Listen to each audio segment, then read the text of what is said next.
स्त्रियांची टक्केवारी कमी असते.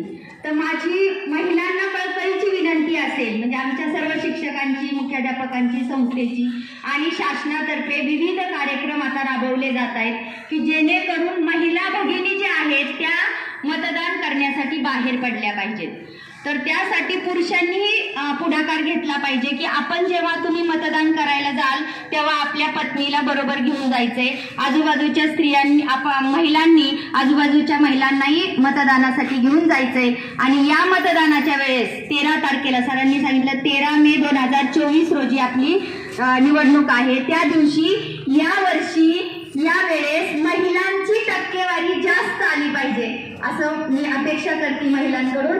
आणि आपल्याला जी एक प्रतिज्ञा दिलेली आहे ती प्रतिज्ञा मी पुढे म्हणते, तुम्ही पाठीमागे सर्वांनी म्हणायची आहे. माझ्या सर्वांनी प्रतिज्ञेसाठी हात करा.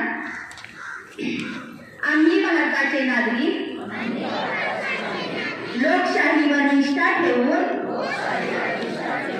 याद्वारे प्रतिज्ञा करतो की आपल्या देशाच्या लोकशाही परंपरांचे जतन करू आणि मुक्त, निपक्षपाती व शांततापूर्ण वातावरणातील निवडणुकांचे पावित्र्य राखू व प्रत्येक निवडणुकीत निर्भयपणे तसेच धर्म, वंश, जात, समाज, भाषा यांच्या विचारांच्या प्रभावाखाली